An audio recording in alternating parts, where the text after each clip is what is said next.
Hi hello ನಮಸ್ಕಾರ, ನಾನು ನಿಮ್ಮ ಮಿತ್ರ ಮಹೇಶ್. ನೀವು ನೋಡ್ತಿದ್ರ ಸವಿನಪ Mahesh YouTube channel. Bigg Boss season 12 ಈ ವಾರದ ಒಂದು ಮೊದಲನೇ ಪ್ರೊಮೋ ಬಿಟ್ಟಿದ್ದಾರೆ. ಆ ಒಂದು ಪ್ರೊಮೋದ ಬಗ್ಗೆ ಒಂದಿಷ್ಟು ವಿಚಾರ ವಿನಿಮಯ ಮಾಡ್ಕೊಂತ ಹೋಗೋಣ. ಆರೋಗ್ಯ ಸ್ವಲ್ಪ ಸರಿ ಇದ್ದಿದ್ದಿಲ್ಲ, ಹೀಟಾಗಿ ಸ್ವಲ್ಪ ನಾಲಿಗೆಯಲ್ಲಿ ಗುಳ್ಳೆ ಆಗಿಬಿಟ್ಟಿದ್ದು. ಸೊ ಈಗಲೂ ಸಹ ಕೋಲ್ಡ್ ಆಗಿದೆ. ವಾಯ್ಸ್ ಹೇಗೆ ಬರ್ತಾ ಇದೆ ಅಂತ ನನಗೆ ಸಹ ಅಷ್ಟಾಗಿ ಗೊತ್ತಾಗ್ತಾ ಇಲ್ಲ.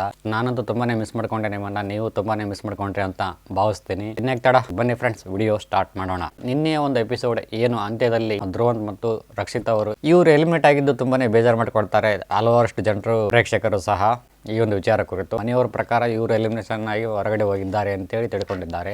ಬಿಗ್ ಬಾಸ್ ಅವರ ಪ್ರಕಾರ ಇವರಿನ್ನು ಮನೆಯಿಂದ ಹೊರಗೆ ಹೋಗಿಲ್ಲ. ಯಾಕಂದ್ರೆ ಅಂದ್ರೆ ಇವರಿಬ್ರು ಸೇರ್ಕೊಂಡು ಸೀಕ್ರೆಟ್ ರೂಮ್ ಅಲ್ಲಿ ಹೋಗಿದ್ದಾರೆ. ರಕ್ಷಿತಾ ಮತ್ತು ಧ್ರುವಂತ್ ಅವರು ಮನೆ ಬಿಟ್ಟು ಹೋಗುವಾಗ ಕೆಲವೊಂದಿಷ್ಟು ರಜತ್ ಅವರಾಗಿರ್ಬೋದು, ಗಿಲ್ಲಿ ಅವರಾಗಿರ್ಬೋದು, ರಘು ಅವರಾಗಿರ್ಬೋದು, ಮಾಳವರಾಗಿರ್ಬೋದು, ಹಾಗೆಯೇ ಅಶ್ವಿನಿ ಗೌಡ ಅವರು ಸಹ ಒಂದಿಷ್ಟು ತಮ್ಮ ಭಾವನೆಗಳನ್ನು ವ್ಯಕ್ತಪಡಿಸಿದ್ರು ಅಂತ ಹೇಳ್ಬೋದು, ಕಣ್ಣೀರಿನ ಮುಖಾಂತರ. ನಾವು ಜೀವನದಲ್ಲಿ ಜೀವಿಸ್ತಾ ಇದ್ದೀವಿ ಅಂತಂದ್ರೆ ಯಾರನ್ನಾದ್ರೂ 4 ಜನರನ್ನಾದ್ರೂ ಒಳ್ಳೆಯವ್ರನ್ನ ಸಂಪಾದನೆ ಮಾಡಬೇಕು ಅಂತೇಳಿ ಹಿರಿಯರು ಹೇಳ್ತಾ ಇರ್ತಾರೆ ಪದೇ ಪದೇ ನಮಗೆ.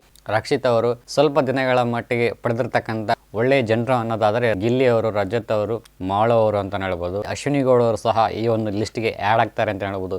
ಸದ್ಯಕ್ಕೆ ಈ ಒಂದು ಮೂಮೆಂಟಿಗೆ ಮನೆಯಲ್ಲಿ ಇವರು ಹೋಗಿದ್ದಕ್ಕೆ ಕೆಲವೊಂದಿಷ್ಟು ಜನರಿಗೆ ಬೇಜಾರಾದರೆ ಇನ್ನು ಕೆಲವೊಂದಿಷ್ಟು ಜನರಿಗೆ ಸಂತೋಷ ಆಗುತ್ತೆ ಅಂತ ಹೇಳ್ಬೋದು. ಸಂತೋಷ ಪಟ್ಟವರಕ್ಕಿಂತ ದುಃಖ ಪಟ್ಟವ್ರಿಗೆ ಜಾಸ್ತಿ ಅಂತ ಹೇಳ್ಬೋದು ಈ ಒಂದು ವಿಚಾರ ಕುರಿತು. ಈ ಒಂದು ಶಾಕಿಂಗ್ ಎಲಿಮಿನೇಷನ್ ಏನಿದೆ ವೀಕ್ಷಕರಿಗೆ ತುಂಬಾನೇ ಮನಸ್ಸು ನೋವನ್ನು ಉಂಟು ಮಾಡಿತ್ತು. ಯಾಕೆ ಇವರು ಚೆನ್ನಾಗಿರ್ತಕ್ಕಂಥ ವ್ಯಕ್ತಿ ರಕ್ಷಿತ್ ಅವ್ರನ್ನ ಯಾಕೆ ಇಷ್ಟು ಬೇಗನೆ ಕಳಿಸ್ಕೊಟ್ರು ಮನೆಯಿಂದ ಅಂತೇಳಿ ತುಂಬಾನೇ ಬೇಜಾರು ಪಟ್ಟರು ಅಂತ ಹೇಳ್ಬೋದು. ಸೊ ತದನಂತರ ಸುದೀಪ್ ಸರ್ ಅವರು ಬಂದು ಇವರು ಸೀಕ್ರೆಟ್ ರೂಮ್ಗೆ ಹೋಗ್ತಾರೆ ಅಂತ ಒಂದು ವಿಚಾರ ತಿಳಿಸಿದಾಗ ಅವಾಗ ನಿಟ್ಟುಸಿರು ಬಿಟ್ಟರು ಅಂತ ಹೇಳ್ಬೋದು ಕನ್ನಡ ಜನತೆ. ಮನೆಯಲ್ಲಿರ್ತಕ್ಕಂಥ ಸ್ಪರ್ಧಿಗಳಿಗೆ ಆಲ್ಮೋಸ್ಟ್ ಆಗಿ ಗೊತ್ತು 80% ಆದರೂ ರಕ್ಷಿತ್ ಅವರು ರಿಟರ್ನ್ ಮತ್ತೆ ಮನೆಗೆ ಬರ್ತಾಳೆ ಅಂತೇಳಿ ಅಲ್ಲಿನ ಜನರು ಊಹೆ ಮಾಡ್ತಾ ಇದ್ದಾರೆ. ಈ ನಡುವೆ ಯಾಕೋ ಏನೋ ಗೊತ್ತಿಲ್ಲ, ಬಿಗ್ ಬಾಸ್ನವ್ರು ಕೊಡ್ತಕ್ಕಂಥ ಸೀಕ್ರೆಟ್ ಟಾಸ್ಕ್ಗಳು ಅಷ್ಟಾಗಿ ವರ್ಕೌಟ್ ಆಗ್ತಾ ಇಲ್ಲ, ಬೇಗನೆ ರಿವೀಲ್ ಆಗಿಬಿಡ್ತಾವೆ. ಕಾರಣ ಯಾಕೋ ಗೊತ್ತಿಲ್ಲ. ಯಾಕಂದಪ್ಪ ಅಂದರೆ ಮೊನ್ನೆ ತಾನೇ ಈ ಗಿಲ್ಲಿಯವರಿಗೆ ಮತ್ತು ಅಶ್ವಿನಿ ಗೌಡ ಅವರಿಗೆ ಕೊಟ್ಟಿರ್ತಕ್ಕಂಥ ಸೀಕ್ರೆಟ್ ಟಾಸ್ಕ್ ಏನಿತ್ತು ಆ ಒಂದು ಟಾಸ್ಕ್ ಸಮೇತಿಗೆ ಅಷ್ಟಾಗಿ ಯಶಸ್ವಿ ಪೂರ್ಣವಾಗಿ ಆಗಲೇ ಇಲ್ಲ. ಸೀಕ್ರೆಟ್ ಟಾಸ್ಕ್ ಕೊಟ್ಟಿದ್ದಾರೆ ಗಿಲ್ಲಿಗೆ ಮತ್ತು ಅಶ್ವಿನಿ ಗೌಡ ಅವರಿಗೆ ಅಂತ ತುಂಬಾನೇ ಈಸಿಯಾಗಿ ಊಹೆ ಮಾಡ್ಕೊಂಡ್ಬಿಟ್ರು. ಸೊ ಈ ಒಂದು ನಿಟ್ಟಿನಲ್ಲಿ ಬಿಗ್ ಬಾಸ್ ತಂಡದವರು ತುಂಬಾನೇ ಎಡುತ್ತಾ ಇದ್ದಾರೆ.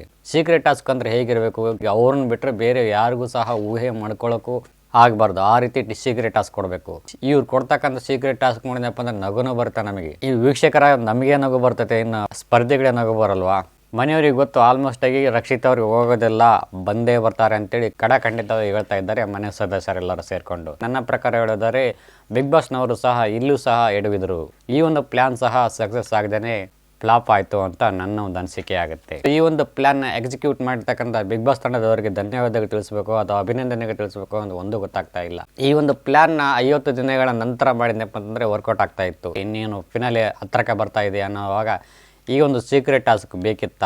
ಒಂದು ಪ್ರೋಮೋ ಬಿಟ್ಟಿದ್ದಾರೆ. ಆ ಒಂದು ಪ್ರೋಮೋದ ಕುರಿತು ಏನೇನಿದ್ದಾವೆ ಸನ್ನಿವೇಶಗಳು, ಏನೇನಿದ್ದಾವೆ ಸಂಭಾಷಣೆಗಳು ಅನ್ನೋದನ್ನ ಸ್ವಲ್ಪ ವಿಚಾರ ಮಾಡ್ಕೊಂತ ಹೋಗೋಣ ಬನ್ನಿ.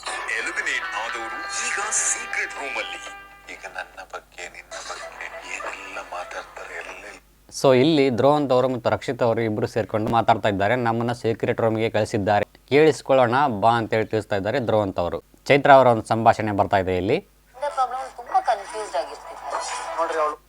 ರಕ್ಷಿತ್ ಅವರ ಪ್ರಾಬ್ಲಮ್ ಬಗ್ಗೆ ತಿಳಿಸ್ತಾ ಇದ್ದಾರೆ ಚೈತ್ರ ಅವರು. ತುಂಬಾನೇ ಕನ್ಫ್ಯೂಸ್ ಆಗ್ತಾ ಇದ್ಲು, ಕಾರಣ ಕೊಡೋ ವಿಚಾರದಲ್ಲಿ ತುಂಬಾನೇ ಕನ್ಫ್ಯೂಷನ್ ಆಗ್ತಾ ಇದ್ಲು ರಕ್ಷಿತಾ ಅಂತೇಳಿ ತಿಳಿಸ್ತಾ ಇದ್ದಾರೆ ಚೈತ್ರ ಅವರು. ರಜತ್ ಅವರು ಸಹಿತ ಧ್ರುವಂತ್ ಅವ್ರ ಬಗ್ಗೆ ಹಾಗೆಯೇ ರಕ್ಷಿತ್ ಅವ್ರ ಬಗ್ಗೆ ಮಾತಾಡ್ತಾ ಇದ್ದಾರೆ ಇಲ್ಲಿ. ರಕ್ಷಿತ್ ಅವರು ಹೋಗ್ಬೇಕನ್ನಪ್ಪ ಅಂತಂದ್ರೆ ತುಂಬಾನೇ ಬೇಜಾರು ಮಾಡ್ಕೊಂಡ್ರ ಮನೆ ಸದಸ್ಯರೆಲ್ಲರೂ ಸೇರ್ಕೊಂಡು.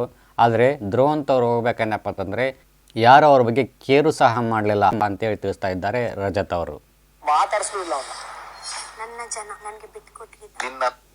ಇಲ್ಲಿ ರಕ್ಷಿತ್ ಅವರು ಹೇಳ್ತಾರೆ, ನನ್ನ ಫ್ಯಾನ್ಸ್ ನನ್ನ ಬಿಟ್ಕೊಟ್ಟಿಲ್ಲ ಅಂತೇಳಿ ಅವ್ರಿಗೆ ತುಂಬ ಹೃದಯ ಧನ್ಯವಾದಗಳು ತಿಳಿಸ್ತಾ ಇದ್ದಾರೆ ರಕ್ಷಿತ್ ಅವರು. ಇಲ್ಲಿ ರಕ್ಷಿತ್ ಅವ್ರ ಬಗ್ಗೆ ಧ್ರುವಂತ್ ಅವರು ಮಾತಾಡ್ತಾ ಇದ್ದಾರೆ. ಇಡೀ ನಾಟಕವನ್ನು ನೋಡ್ಕೊಂಡು ಸಹ ನಾನು ಬಂದಿದ್ದೇನೆ, ಹಂಗೆ ಹಿಂಗೆ ಅಂತೇಳಿ ಚುಚ್ಚು ಮಾತುಗಳನ್ನ ತಿಳಿಸ್ತಾ ಇದ್ದಾರೆ ರಕ್ಷಿತ್ ಅವರಿಗೆ ಧ್ರುವಂತ್ ಅವರು.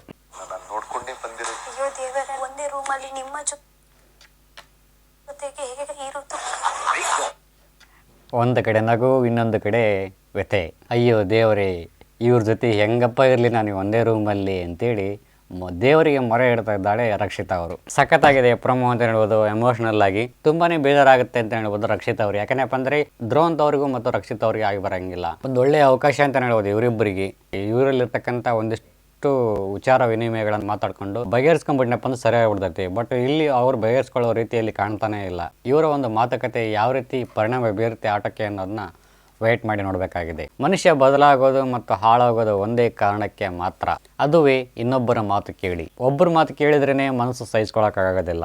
ಇನ್ನು ಮನೆಯವರೆಲ್ಲರ ಸದಸ್ಯರೆಲ್ಲರ ಮಾತುಗಳನ್ನು ಇವರಿಬ್ಬರು ಸೇರ್ಕೊಂಡು ಕೇಳ್ತಾ ಇದ್ದಾರೆ ಅಂತಂದ್ರೆ ಉರಿ ಯಾವ ಲೆವೆಲ್ಗೆ ಇರುತ್ತೆ ಅನ್ನೋದನ್ನ ಊಹೆ ಮಾಡ್ಕೊಳ್ಳಿ. ರಕ್ಷಿತ್ ಅವರಿಗೆ ಮತ್ತು ಧ್ರುವಂತ್ ಅವರಿಗೆ ಆಗ್ತಕ್ಕಂಥ ಪಾಸಿಟಿವ್ ಆದ್ರೆ ಏನು, ಹಾಗೇನೆ ನೆಗೆಟಿವ್ ಆದ್ರೆ ಏನು ಅನ್ನೋ ವಿಚಾರಕ್ಕೆ ಬರೋದಾದ್ರೆ, ಪಾಸಿಟಿವ್ ವಿಚಾರಕ್ಕೆ ಬರೋದಾದ್ರೆ ಮನೆ ಸದಸ್ಯರೆಲ್ಲರೂ ಸೇರ್ಕೊಂಡು ಇವ್ರು ಮಾತಾಡ್ತಕ್ಕಂಥ ಮಾತುಗಳನ್ನ ಕೇಳಿಸ್ಕೊಂಡು ಮನೆಗೆ ಬಂದ ನಂತರ ಆಟವನ್ನು ಯಾವ ರೀತಿ ಆಡ್ತಾರೆ ಅನ್ನೋದ್ರ ಮೇಲೆ ಡಿಪೆಂಡ್ ಆಗುತ್ತೆ. ಇವ್ರು ಆಡಿರೋ ಮಾತುಗಳನ್ನ ಪಾಸಿಟಿವ್ ಆಗಿ ತಗೊಂಡು ಮನಸ್ಸಿಗೆ ಹಚ್ಕೊಳ್ಳೋದನ್ನೇ ಆಟದ ರೀತಿನೇ ನೋಡ್ಕೊಂಡಪ್ಪ ಅಂತಂದ್ರೆ ಪಾಸಿಟಿವ್ ಆಗುತ್ತೆ. ಇನ್ನು ನೆಗೆಟಿವ್ ಯಾವ ರೀತಿ ಆಗುತ್ತೆ ಅನ್ನೋ ವಿಚಾರಕ್ಕೆ ಮನೆ ಸದಸ್ಯರೆಲ್ಲರೂ ಆಡಿರೋ ಮಾತುಗಳನ್ನ ಆಟದ ವಿಚಾರಕ್ಕೆ ಬಂದು ವೈಯಕ್ತಿಕವಾಗಿ ತಗೊಂಡು ನೀವು ಹಂಗಂದ್ರಿ, ನೀವು ಹಿಂಗಂದ್ರಿ, ಹಂಗನ್ಬಾರ್ದಾಗಿತ್ತು, ಹಂಗೆ ಹಿಂಗೆ ಅಂತೇಳಿ ಒಂದಿಷ್ಟು ಆರೋಪಗಳನ್ನು ಅವ್ರ ಮೇಲೆ ಹಾಕಿ ವೈಯಕ್ತಿಕವಾಗಿ ಅವ್ರನ್ನ ಟಾರ್ಗೆಟ್ ಮಾಡಿದಪ್ಪ ಅಂತಂದ್ರೆ ಇವ್ರಿಗೆ ನೆಗೆಟಿವ್ ಆಗೋ ಸಂಭವ ಜಾಸ್ತಿ ಇರುತ್ತೆ. ಒಟ್ಟಿನಲ್ಲಿ ಇವ್ರ ಮೇಲೆ ಡಿಪೆಂಡ್ ಆಗುತ್ತೆ. ಇವ್ರು ಪಾಸಿಟಿವ್ ಆಗಿ ತಗೊಂಡು ಆಟ ಆಡಿದ್ನಪ್ಪ ಅಂತಂದ್ರೆ ಪಾಸಿಟಿವ್ ಆಗುತ್ತೆ, ನೆಗೆಟಿವ್ ಆಗಿ ತಗೊಂಡು ಜಿದ್ದಿಗೆ ಬಿದ್ದನಪ್ಪ ಅಂತಂದ್ರೆ ನೆಗೆಟಿವ್ ಆಗುತ್ತೆ. ಸೊ ಈ ಒಂದು ವನವಾಸ ಎಷ್ಟು ದಿನಗಳವರೆಗೆ ಕಂಟಿನ್ಯೂ ಆಗಿರುತ್ತೆ ಅನ್ನೋ ಒಂದು ವಿಚಾರಕ್ಕೆ ಬರೋದಾದ್ರೆ, ಚಾಲು ಇರೋ ಗಾಡಿನ ಎಷ್ಟು ದಿನಗಳ ಕಾಲ ಕೂಡಿ ಹಾಕೋಕೆ ಪ್ರಯತ್ನ ಪಡ್ತಾರೆ ಹೇಳಿ ನೀವೇ? ಓಡೋ ಗಾಡಿನ ಓಡಿಸ್ತಾನೆ ಇದ್ರೇನೆ ಚಂದ. ಮನೆಯಲ್ಲಿ ಅಷ್ಟೆಲ್ಲ ಲಕಲಕ ಅಂತ ಆಕ್ಟಿವ್ ಆಗಿರೋ ಹುಡುಗಿನ ಈ ಒಂದು ರೂಮಲ್ಲಿ ಕೂಡಾಕಿ ಪ್ರಯೋಜನ ಆದ್ರೆ ಏನೈತಿ ಇವರಿಗೆ? ಆದಷ್ಟು ಬೇಗನೆ ಹೊರಗಡೆ ಕಳಿಸ್ತಾರೆ ಆ ಒಂದು ಗಾಡಿಗೆ ಪೆಟ್ರೋಲ್ ಹಾಕಿ. ಸೊ ಮೈಲೇಜ್ ಯಾವ ರೀತಿ ಇರುತ್ತೆ ಅನ್ನೋದ್ರ ಮೇಲೆ ಡಿಪೆಂಡ್ ಆಗುತ್ತೆ ಇವರ ಒಂದು ಆಟ. ಇನ್ನು ಮುಂದೆ ನಾಮಿನೇಷನ್ ಪ್ರಕ್ರಿಯೆ ಆರಂಭವಾಗುತ್ತೆ. ಇವರಿಬ್ರು ಇಲ್ದೇನೆ ಯಾರನ್ನ ನಾಮಿನೇಟ್ ಮಾಡ್ತಾರೆ, ನಾಮಿನೇಷನ್ ಪ್ರಕ್ರಿಯೆ ಆಗೋವರೆಗೂ ಆದರೂ ಈ ಒಂದು ಸೀಕ್ರೆಟ್ ರೂಮಲ್ಲಿ ಇವರಿಬ್ರು ಇದ್ನಪ್ಪ ಅಂತಂದ್ರೆ ತುಂಬಾನೇ ಆಟದ ಒಂದು ವೈಖರಿ ತುಂಬಾನೇ ಬದಲಾವಣೆ ಆಗುತ್ತೆ. ಸೇಫ್ ಆಗಿ ಇವರಿಬ್ರನ್ನ ನಾಮಿನೇಷನ್ ಮಾಡ್ತಕ್ಕಂಥ ಸ್ಪರ್ಧಿಗಳೆಲ್ಲರೂ ಇವಾಗ ಸ್ಟ್ರಾಂಗ್ ಇರ್ತಕ್ಕಂಥ ಸ್ಪರ್ಧೆಗಳನ್ನ ಟಾರ್ಗೆಟ್ ಮಾಡುವಲ್ಲಿ ಯಶಸ್ವಿ ಆಗುತ್ತಾರೆ. ಅವರಿಗೆ ಇವರಿಗೆ ನಡೀತಕ್ಕಂಥ ಜಿದ್ದಿಯಲ್ಲಿ ಮನೆ ಹತ್ತಿ ಉರಿಯೋದ್ರಲ್ಲಿ ಸಂದೇಹವೇ ಇಲ್ಲ. ಸ್ಟ್ರಾಂಗ್ ಇರ್ತಕ್ಕಂಥ ಸ್ಪರ್ಧೆಗಳಿಗೆ ಯಾವ ಒಂದು ಕಾರಣ ಕೊಡ್ತಾರೆ ಅನ್ನೋದು ತುಂಬಾನೇ ಇಂಪಾರ್ಟೆಂಟ್ ಆಗುತ್ತೆ ಈ ಒಂದು ಸನ್ನಿವೇಶದಲ್ಲಿ. ನಾಮಿನೇಷನ್ ಪ್ರಕ್ರಿಯೆ ಕೊನೆ ಹಂತದವರೆಗೂ ಇವರಿಬ್ರು ಸೀಕ್ರೆಟ್ ರೂಮ್ ಅಲ್ಲಿ ಇದ್ನಪ್ಪ ಅಂತಂದ್ರೆ ಆಟ ತುಂಬಾ ಮಜವಾಗಿರುತ್ತೆ ಅನ್ನೋದು ನನ್ನ ಒಂದು ಅನಿಸಿಕೆ ಆಗುತ್ತೆ. ಸೊ ಗೈಸ್, ಇದಾಗಿತ್ತು ಇವತ್ತು ವಿಡಿಯೋ ಇಷ್ಟ ಆದ್ರೆ ಲೈಕ್ ಮಾಡಿ, ಕಮೆಂಟ್ ಮಾಡಿ, ಶೇರ್ ಮಾಡಿ ಅಂತ ಹೇಳ್ತಾ thank you for watching. Thank you, bye.